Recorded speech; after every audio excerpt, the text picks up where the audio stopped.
Thank you for listening to the Gateway to the Rockies podcast from Visit Aurora, from the Raptors of the Stanley Marketplace. This is the show dedicated to telling the stories of Aurora, Colorado. Hi there, I'm Dave, the Senior Marketing Manager for Visit Aurora. INV Vision is a private, locally owned optometry practice in Aurora, founded by Colorado natives Bryson Knight and Dr. Danielle Gloster, with a mission to provide exceptional eye and vision care, regardless of demographics, ethnicity, or preference, while fostering community connection. Today, I'm excited to be joined by Bryson Knight and their newest optometrist, Dr. Angela Bryant. Thank you so much for taking the time today. Thank you for having us. Mr. Knight, can you talk a bit about your entrepreneurial journey and what inspired you to start INV Vision here in Aurora? So it caught me by surprise. I never thought that I would be in the position that I'm currently in. But I always wanted to be that kid that dreamed outside the box. And so I found this field and I just fell in love with it. It opened the door for me to connect with the community, but it also taught me a trade, a craft that I never thought I could learn or knew about. I just honestly really discovered this new gem of eye care. And so once I got involved with it, I fell in love. I fell in love with something that I'm very passionate about. And speaking with you previously, you talked about the connecting with the community. Yeah, that's what INV is about, and that's what we are establishing ourselves. So my little bit of background, I started off in pretty much a call center at an optometry practice. So they had like 5 different locations that they managed, and so I would just pretty much answer the phones, send faxes, stuff like that. But then one time I did some training at a location, and the manager there was like, "You're in the wrong department." And so she took a gamble on me and introduced me to become an optician. And so optician pretty much is a person who pretty much helps or assists the patients after they finish with their exams. And so she opened that door for me, and then I learned the trade, and I never looked back. So 10 years later, being in a corporation, you kind of get a vibe and a feel of the direction they're going in. I love what I do, but I also want to connect to the community because this is where I'm from. And so corporations are limited with their connections like that. And so being a private optometry practice, it enables us to be able to make connections and to be able to participate in community events and activities. And again, that's what INV is about. When you were working in the call center, did you kind of learn the fabric of the profession of the business and say, hey, if I did this, I could do it better? Like you found efficiencies and ways to improve it? Or later down the road. Yeah, down the road. But starting the call center assisted me as far as when I did what I call getting on the floor as an optician, because I knew how to pull insurance that me and Doc was talking about yesterday. It equipped me to be able to, it taught me pretty much patient care, which is customer service, right? Which is huge. But as far as the entrepreneur part of it, that came later on down the road as I became aware of the practices that corporations do. Again, I figured that the community deserves better. And so that's why I was like, there's a way that I can provide, but I didn't know how I could manage that. But then Dr. Gloster, who we actually went to high school together. Oh, nice. Yes, Montbello High School at the Warriors. Put that on record. I know. But no, so we went to high school together, and so we discovered each other, reconnected, I say, on LinkedIn. Oh, nice. She seen that I was an optician. I seen that she was an optometrist. So I'm like, yo, you're in the field. So we kind of like connected like that way. And so she actually offered me a job because she had purchased a location of private optometry practice in DeSoto, Texas. Okay. And so she offered me a job down there, which I definitely wanted to take. But at the time, the timing was off. Timing was off. Family things were going on, and just the timing was off. But we stayed in contact. We stayed in encouraging each other in the field itself.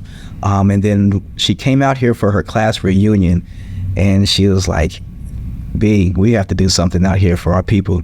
I was like, don't play, because literally being in a corporation, they squeeze everything out of you. Yeah. And the value, some companies, it depends on who you associate yourself with, but I didn't feel valued where I was. Yeah. And so being in that position had me actually looking outside of actually leaving the field itself. But then Dr. Gloster came on the scene and rekindled that fire. And I was like, yes, because this is actually what I want to do. I didn't want to turn my back on it. But again, going through the process of working for someone and seeing what they were doing and seeing how they were connecting to the community, which they weren't, and seeing the type of patient care they were receiving, I feel that by doing something on our own, we could provide something way better. And since we started, that's been the main thing that's been expressed to us, is like the whole experience is totally different. Dr. Bryant, you're from Fort Worth, Texas originally, right? Yeah. Fort Worth. How has your transition to Colorado been so far? What aspects of living and working in Aurora have surprised you so far? Good question. I think it's been a easy transition. Nothing that's like overwhelming. Patients have been really lovely and really nice, and like, oh, you should try this and try that. So it's been nice. Have you experienced the Colorado winter yet? A little bit. I got here in April, so it was the beginning of snow, end of snow. So I got like 2 or 3 snowstorms. It's not so bad in this part of the state.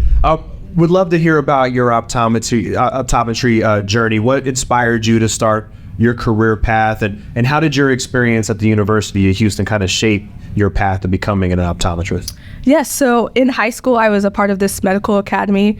That was just a selection of classes that you took to be introduced to the medical field. And we did a unit on eyes, that and like brain-eye connection. And I was sold. I was like, sounds lovely.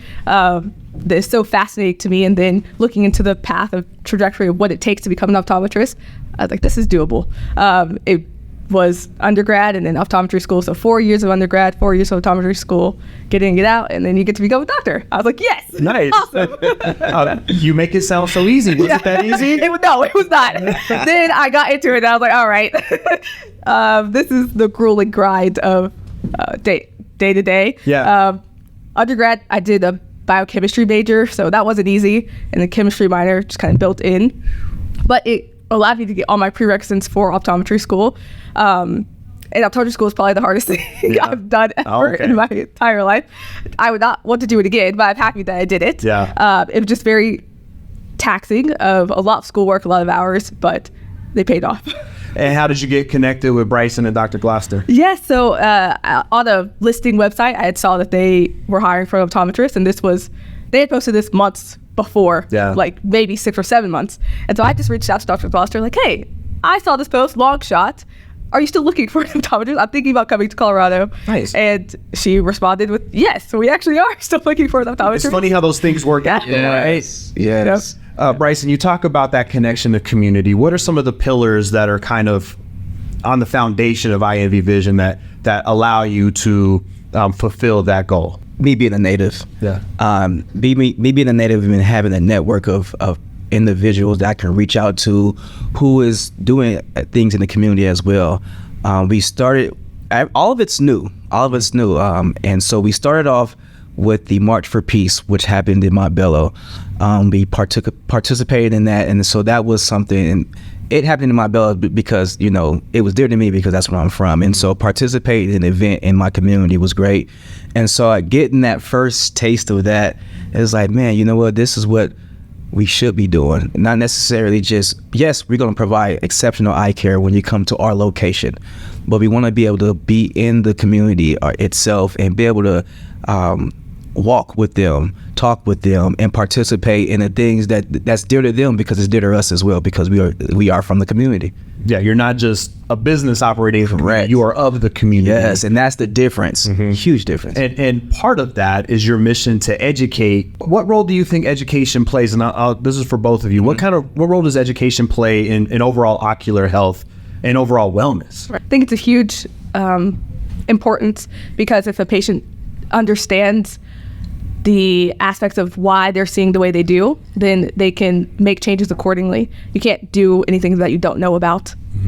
So I really try to take time with patients and explaining their pictures of the back of their eye, or even why I'm prescribing a certain lens for them, just so and trying to demonstrate it for them in office so that they understand, like, oh, I can see better if I put these in front, not just theoretically when I put in saying 1 and 2, that kind of looks better. And so then try tweaking that to make sure the patient's happy with their vision when they leave, but also understanding, like, these are the steps we can take to either treat your condition or try to prolong any further damage that's been happening. Do you have specific educational initiatives, particularly aimed towards young people? So those are things that we are wanting to develop and will develop. Again, with us starting off, it's a process of things, and so that's the joy of having Dr. Bryant, because with her, she has different views and different ideas. That's exciting to me, and so those are things we will develop as far as we move on. One thing about I wanted to speak on regarding INV is the fact, like, with it being 2024, and being in Colorado, the state is really big on being fit and healthy. And so the conception of eye health is kind of like, not even the conception, but the thought of eye health is kind of put to the side compared to other things. So what we want to do, or what I want to do for sure, is put out there that the fact that you could tie in your ocular health along with your dentist visits, along with your primary care visits, things like that. Because if you're all about self-care, your vision is important. Your eyes are very important. But the education aspect of it is it's individualized as well, as Dr. Bryant talked about, because every patient is different. And so once she gets done with her exams and hands off to me as an optician, I review pretty much the script. I educate the patients on how to read their script, what astigmatism is, discuss lens material based off their script. And so it's more than just styling on my side of it. Right. Some people may believe, like, oh, he's just an optician, he just gets glasses and selects some frames and he's out the door. But no, I really take pride in educating the patient on what they're actually receiving. I have worked with patients who were like 70, mid-70s, who they didn't even know about what lens material or anti-reflective coating was, and they've been wearing glasses since they were in like 6th grade. And so having that opportunity to educate them on what they're actually receiving and breaking down what it does and how the benefits of it, how it protects them and provides the eye care that they need, them leaving and feeling satisfied is what we aim to do. For lack of a better term, one of the unseen consequences of not taking care of your eye health or being unaware of it is I imagine there are kids who aren't confident in the classroom or may shut down academically because of eyesight challenges, and access to ocular services is more important than our society realizes. Is that a correct assessment? I agree. I think so. Yeah, I think we can take kids, especially walk around, because it's their day-to-day life, they don't know a difference. This is the way they've always seen, and they have managed accordingly. Kids are very adaptable. People are adaptable. But when we can intervene and say we can make it better for you, and then you can excel to do well in the classroom or well outside of the classroom even, then that is the difference maker, right? The trajectory of their life can improve. I know you're early on in the practice, but have you had any examples, any patients in particular, regardless of age range, where you saw firsthand the impact of your work? Everyone. Yeah. Yeah. I'm not even exaggerating. Like everyone, because like I said, it's individualized patient care. And so we treat people how we want to be treated. And that's the ultimate golden rule that we actually live by and that we practice by. But we aim to have an impact on each patient that walks through that door.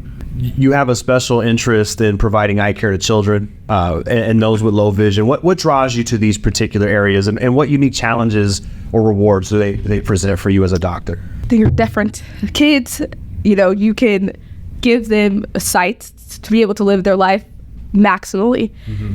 Same but different. Low vision patients, regardless of age, they have some condition that is preventing them from living maximal life, and anything that you can do to try to improve that is a great benefit to them. So different challenges as far as kids can't tell you necessarily what they're seeing until you put it in front, and they're like, oh, so much better. Okay.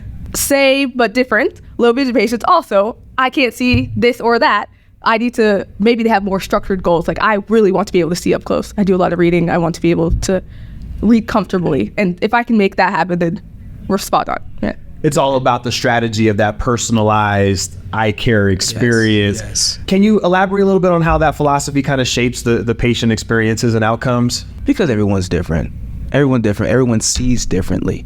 I think I see that the most in the exam when, yes, the optometry term is 20 happy, right? You might not be 2015 or 2020, But if you're happy with your vision, we're okay, right? We're good. Especially with these low vision patients, we're not expecting them to be seeing the smallest thing ever. But if I can make you comfortable and happy with what your vision is, then I have succeeded in my job. So individualized approach. Everyone's eyes are different. How they expect to see the world is different.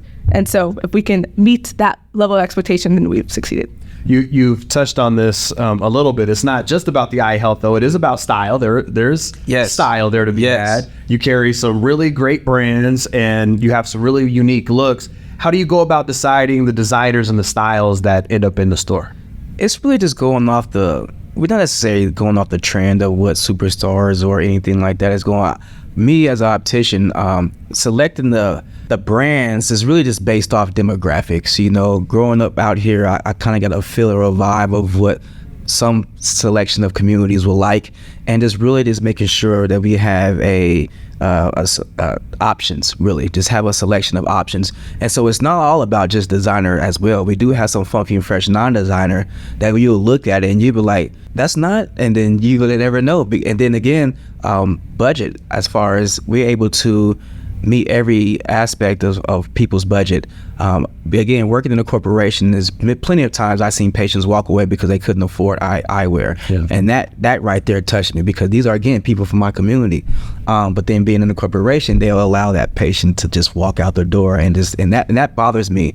And again, that's part of that individualized care. Is like, you know what, hey, we are here to correct your vision, and we have found a solution for your vision. But also we are able to come up with packages that will help patients be able to pay for eyewear if they need that. Dr. Bryant, what are some things we should be doing every day to protect our ocular health, and how often should we be getting exams done? Great. Okay. So biggest things, everyone's on the screen, computers right now. Breaks are the biggest thing you can do. We've got the 20-20-20 rule. Every 20 minutes of an hour, you're looking 20 feet away, which is out a window, across the room, not directly in front of you, for 20 seconds. So we can relax our eye muscles, give us some relief of fatigue. Blinking more often than we're not. Anytime that we're staring at something, computer, phone, even books, we blink less. But that it hinges our ability to refresh the ocular surface every time that we blink. So we need to be blinking more. Drinking more water is also important. Anything that you're going to do for your body is going to be good for your eyes. So good health of diet, leafy vegetables, things with a bright colors, all those things are helpful for your body, so it'll be helpful for your eyes. Every eye exams should be done either every year or every 2 years, depending on what your optometrist has recommended for you. Ideally, we say every year, but there are cases that we'll say every 2 years. That's the clip that's going on social media, things that people can do immediately to improve their eye health every day, because, you know, that's what you're in the business of.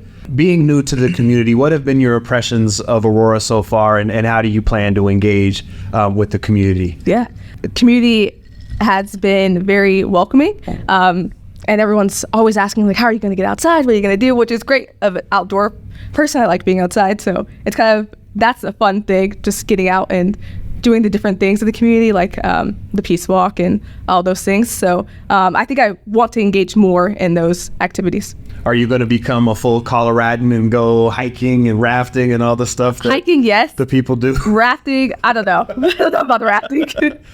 You're a recent graduate yourself, so you connect with the younger generation, I think, on a level that maybe somebody older maybe necessarily wouldn't. What advice would you give to current optometry students or recent graduates who are about to start careers similar to yours? Take it day by day. Every day, especially if you're in optometry school or looking into going into optometry school, sometimes can be challenging. Don't give up. I had an extensive time where I was studying for the boards, like a year delay. And so it was a challenging time, but I'm glad I stuck with it. And I can now get to see patients and do what I feel like I've been called to do. So biggest piece of advice, take a day at a time, find someone that you can talk to and just be able to express your concerns or get some encouragement, because we can't do this alone. None of us are meant to do things by ourselves. So get some people around you to help you. Get a mentor, get a supportive community, somebody that you can kind of bounce things off of. And, and I love that. Take it day by day. It's so hard to stay in the present so far because we worry about the future, we dwell on the past, but it's so hard, but so important to stay in that present. Mr. Knight, technology has influenced every aspect of our lives, society. What's on the horizon with ocular technology, and how do you plan to use that within your practice? On the horizons, really nothing that's being presented at the moment. Is really just taking advantage of what's actually there. The one thing is, with it being so bright here in Colorado, which I love, we got a lot of sunshine. You know, UV protection is huge, and so we have options as with prescription sunglasses, non-prescription sunglasses. We also have the option of transitions. I actually have a pair of transitions lenses on my current glasses, and these actually transitions in the vehicle. So when I do drive, it does tint as well. There's two different ones, different kinds, but just taking advantage of such things that is at our fingertips right now. Anti-reflective coating, that's what the non-glare scratch resistance UV protection. The anti-reflective coating is really huge on nighttime driving. Really help reduce that oncoming glare from the traffic. So just taking advantage of what is already on the market, but there's different designs of lenses. There's lenses out there that's for sports. There's a golf lens out there. There's computer lenses, which is called occupational lenses. So if a patient is on the screen time, have multiple screens, there's occupational lenses for that. So it's just really just the type of lifestyle that a patient has. It's kind of like we can generate a type of lens for that. Single vision, so if a patient is distance correction only, of course, then we can provide a digital design lens for them. All of our lenses are digital, so it's pretty much like an HD. Wow. So yeah, so that is some good modern technology that we do have, is our lenses is HD. I'd be remiss if I didn't mention your community service. You're a youth football coach for the Montbello Falcons. Yes. I grew up a Skyland Pirate, but because I live in Montbello, I feel an affection towards the Falcons. Even though we battled a little bit in the day. What have you taken away from that experience? Man, I've taken a lot. I actually played for the Falcons. Okay. So I played, let me back up. My dad was a coach for the Montbello Falcons back in the late 70s. Okay. My older brothers played for them, and so of course I played for them. Growing up, the football itself has just, the coaching, the drills, I mean, a lot, just the sport itself really assisted me in the workforce as well. But speed things up, it allows me just to stay connected to the community, because I love the community. That's why I love being in a position of being an optician and be able to provide eye care for patients. That's why I love volunteering my time for kids in the community, because they need that support as well. But with the Montbello Falcons, man, I'm excited, because at one point we had tons of teams. Right now we're down to 2. We have a 13-year-old team, we have an 8-year-old team. And so we're still growing, developing into the new generation. But hey, we're still there, we're still rocking and rolling. And one thing about them is that it allows me to still be a kid, going out there and connecting with the kids and seeing them grasp the game and seeing them learn things. And it's really comforting for me. It's kind of like my zen when I get out there. Love that. I would love for you both to address this question. There is an emphasis, particularly in the Black community in America, for those who are achieving, to serve as inspiration for the younger generation. And I think, importantly, more broadly for everybody. But do you feel a sense of responsibility to be an example for young people that are following their own dreams, particularly people of color? I say yes. Being in Colorado, being a native, you don't see many people in the position that we're in. You don't walk into eye care practices and see people of color. You don't walk into your dentist and see people of color. And so being in this position that we are, it's amazing, because it allowed my nieces, my family, my church members, their families, to see people that look like them in the position, and that inspires them, like, hey, I can do this too. They get to asking questions like, how do you get there? What do you do? And that's the fulfilling part, is like, the community is receiving us, but also inspired because we are providing and be in the position to provide something that they haven't seen before. I agree. From an optometrist standpoint, going through the process of also getting younger students to be interested in optometry as a career path, which they don't always think about. More so it's nursing or straight to medical school, and then maybe dentistry. But optometry gets left out of the picture. And so I think I do have or feel responsibility to be an inspiration to young kids to think about a career path like that. Yeah. And there's also organizations like Black Eye Care Perspective to do exactly that, to undergrad students to be interested in optometry. Asked Dr. Bryant about advice that she would give to optometry students. I would ask you the same question, particularly to young Black entrepreneurs. What advice would you give to a member of the community that has a dream or a vision to own their own business? Yes. What did you learn? What should they avoid? What advice would you give? Just do it. Yeah. There's a fear factor. There's a fear factor because starting off, you're leaving whatever you had. You're leaving that comfort zone. And you're stepping out on faith is really what it is. But some people are scared. But it is scary. I mean, you don't know when that next check gonna come. You don't know what's around the corner. You just don't know. But if you're passionate about what you're doing, if you're passionate about what you're going to provide, if you are strong about who you are, step out on faith and just do it. Put it in action. Connect with a network of individuals. There's plenty of resources out there that I'm discovering along the way, that I'm still discovering. And then, like Dr. Bryant mentioned, band together with another individual who has the same missions as you, and then just go. Just really just green light it, because that fear factor will settle in, because it approached me plenty of times, and I could have I'm gonna just hold tight and go back to working for another corporation who I can see who will let patients walk away. And so I would just say, if you're passionate about it, just go ahead and do it. There's gonna be hurdles, there's gonna be good days, gonna be bad days, but staying persistent in your pursuit, and hey man, it's walk by faith and not by sight. I just did a spiel about staying in the present, and now I'm going against that.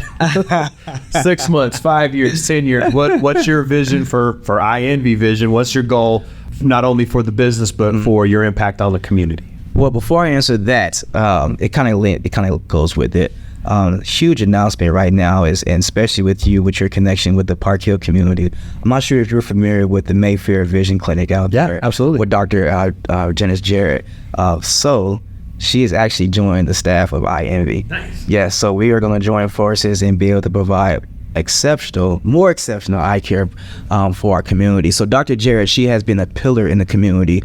I believe her practice was there established between 93 and 94. So she's been there for many years. And so with her experience, with her knowledge, and then with Dr. Bryant's youngness, her freshness, moving forward, what I see down the road is patients being happy, patients being taken care of, the community being supportive, which they have been, but also the community being taken care of.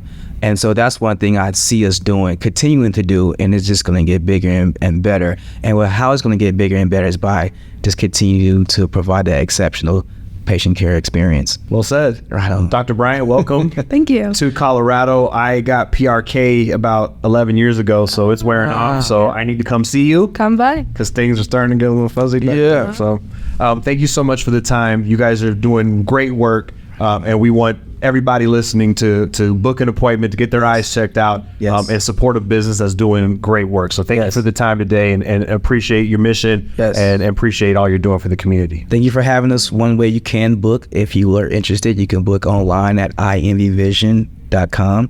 You also can find us on Instagram as well as Facebook. He just did my spiel.